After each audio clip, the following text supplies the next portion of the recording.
What's up, guys, and welcome to Down the Wire. Week 1 of the NFL season is officially behind us, and as such, I want to go over a recap of Week 1. So I'm going to start with the Bears, the first game of the season. The Bears are in trouble. Mitch Trubisky has proven himself what I thought he was coming out of college. An inexperienced quarterback that is not going to be very good in the pros, not warranting the pick that he was chosen at. I never understood the Bears trading up to take Mitchell Trubisky. I never understood it. And once again, he proves my point. He could not do anything against a Packers defense that is good and has improved, but is not a top 5, top 10 defense right now. He could not move that ball to save his life. And what proves that fact even more is looking at the game last night, the Saints-Texans game. I don't blame the Bears for not taking Patrick Mahomes, because nobody thought Patrick Mahomes would be this good. Patrick Mahomes right now looks like the second coming and looks like nothing can stop him. I don't blame the Bears for not taking him. Nobody thought he'd be this good, and he has Andy Reid as his head coach. He's the quarterback guru. But passing up on Deshaun Watson to take Mitchell Trubisky? Now you see how it's going to bite you in the ass? Trubisky can't do anything. Deshaun Watson scored in 3 plays in clutch time, and it only got ruined because Will Lutz made a 58-yarder, and the defensive coordinator is too stupid to not get Drew Brees 7 yards and plays prevent defense when they're trying to prevent a field goal. When they're trying to prevent the Saints from getting in field goal range, you play prevent defense, give Brees a 7-yard under route? Are you out of your mind? Bottom line is the Bears are in trouble. The Bears cannot go far in this league because, like any team, you need a good quarterback to go far. That defense is stellar, superb, it's amazing. But you can't go far in this league without a quarterback. And a kicker, because the Bears have had the worst looking kicker I've ever seen.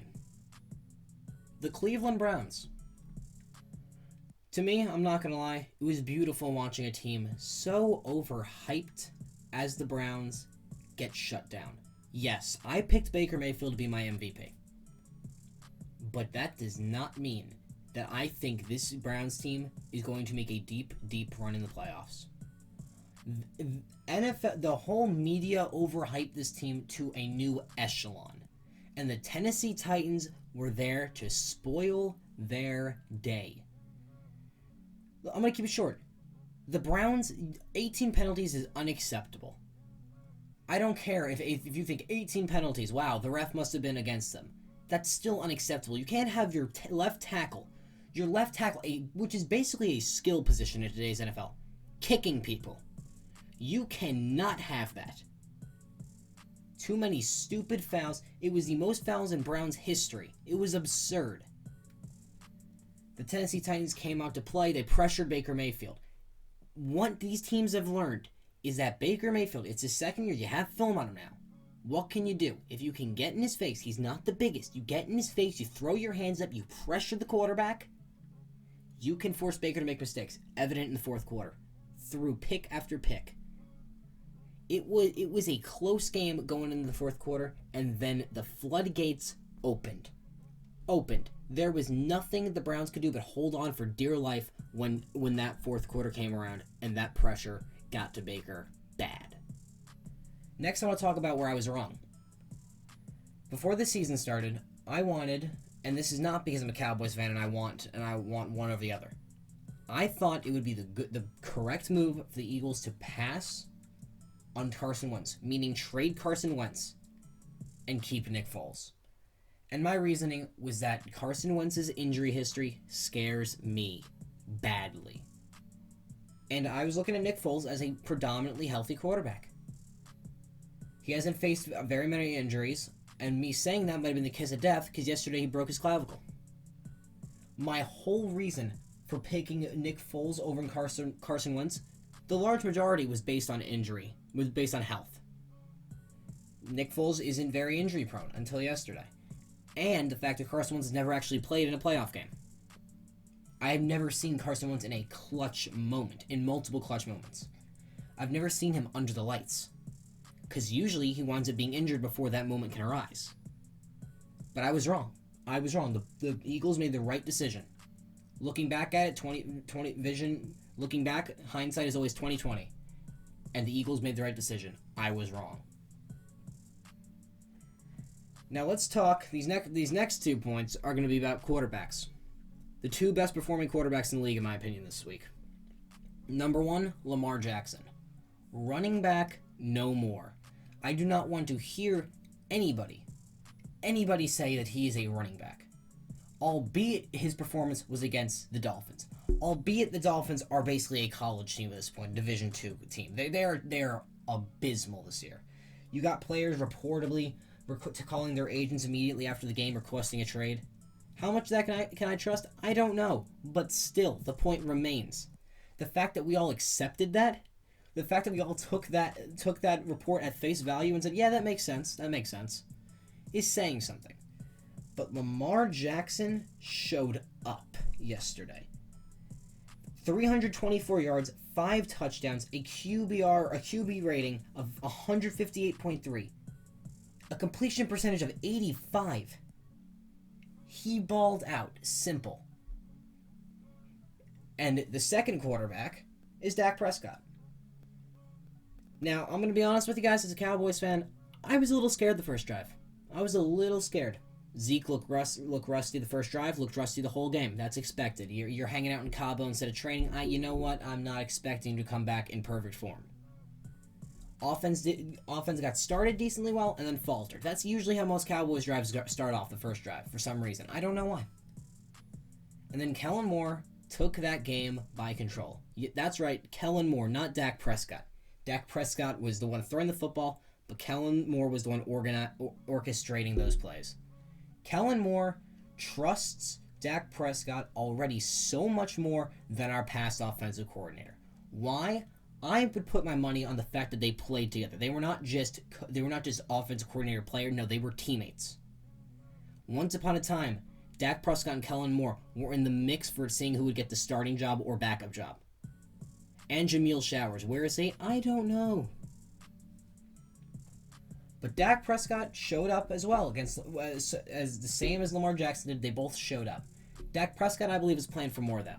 This is a division game. The Giants always have the Cowboys number. It does not matter how bad the Giants are. Usually it's a tight game. This was an exception.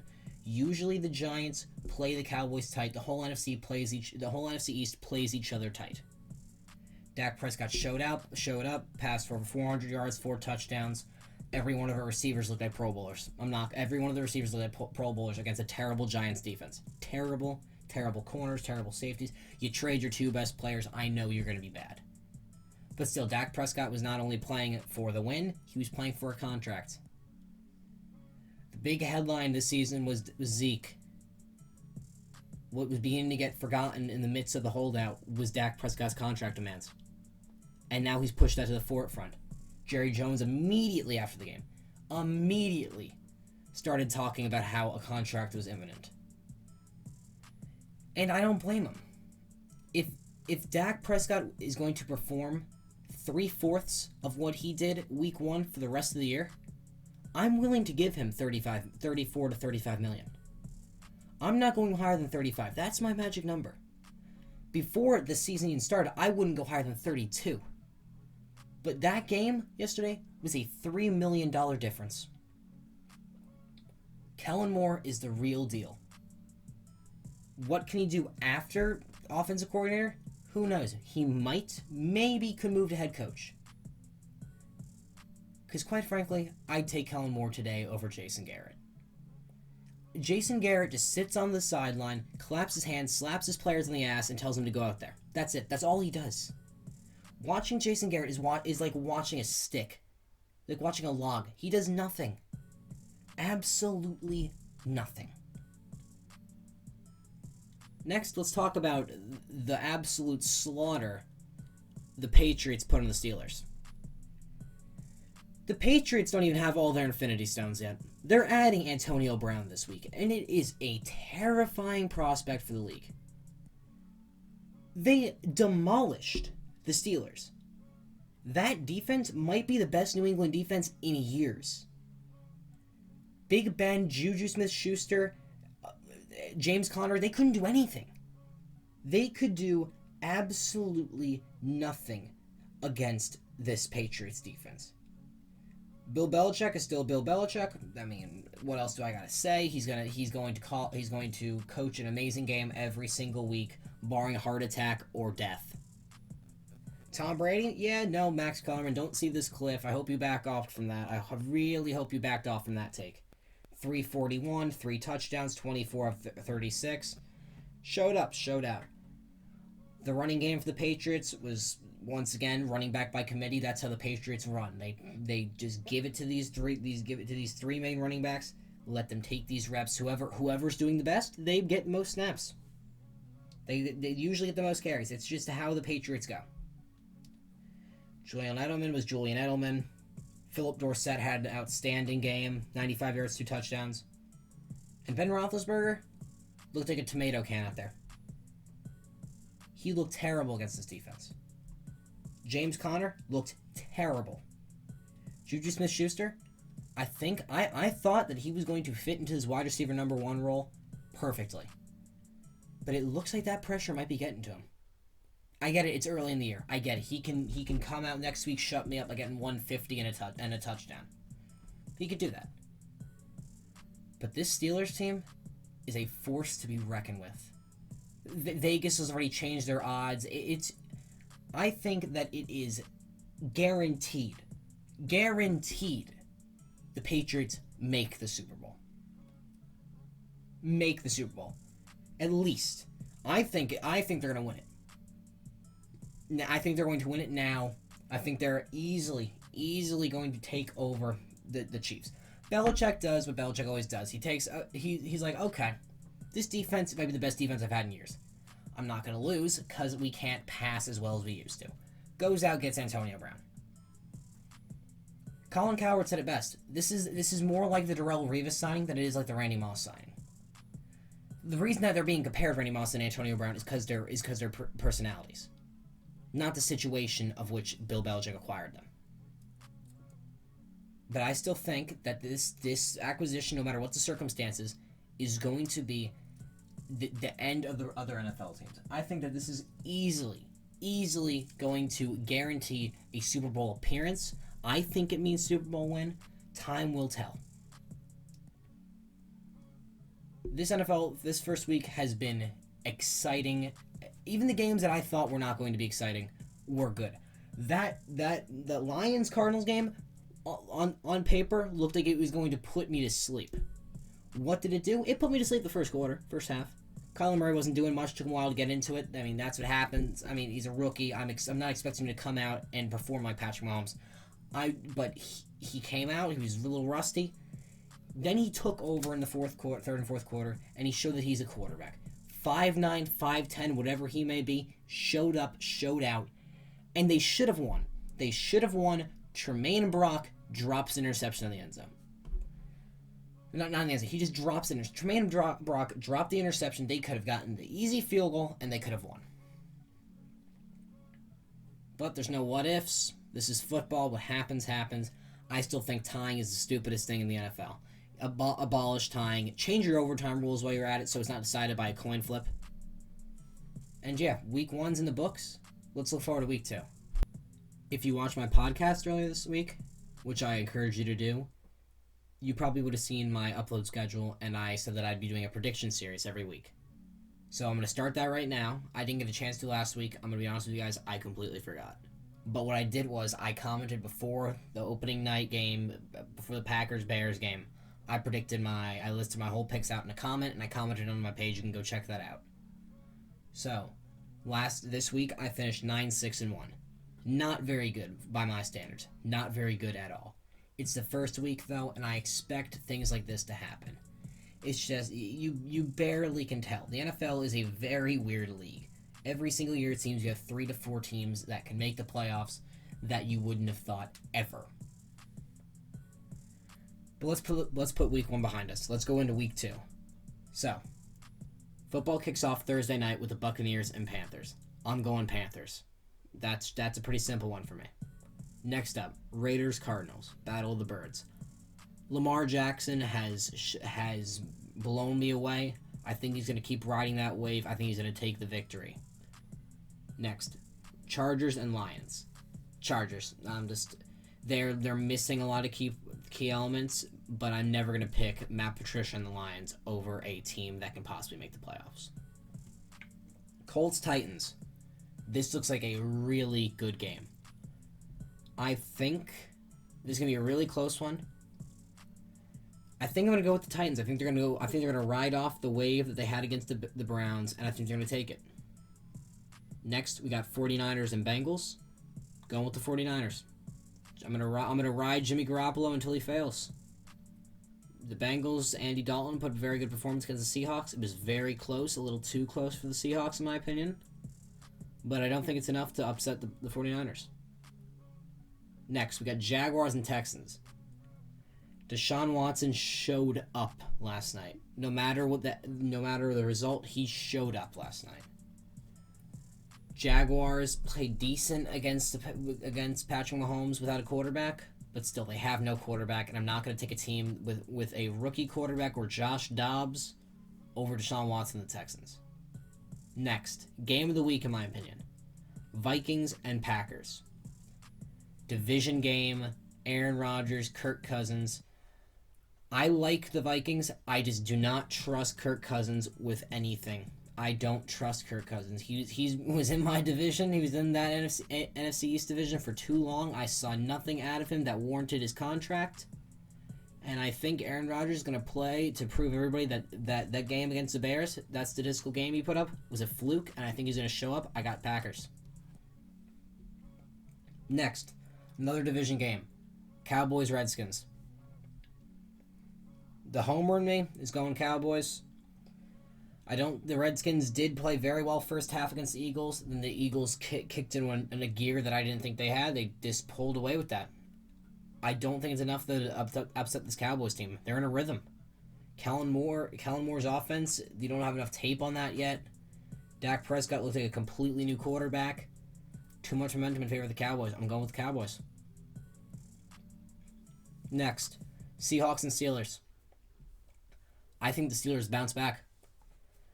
I think the Steelers are going to bounce back from that abysmal game against the Patriots, and I think they're going to win it. The Seahawks game against the Bengals, like I said earlier, was way too close for my liking. I think the Steelers are going to bounce back. Juju Smith-Schuster is probably going to shut me up with my comments earlier about saying he might be a little daunted by the wide receiver number 1 prospects and responsibilities. I think they're going to bounce back and take the win against Seattle. Next, Bills against Giants. Oh, Lord, this is not going to be a good game. Well, not as bad as the next one, I'll tell you that much.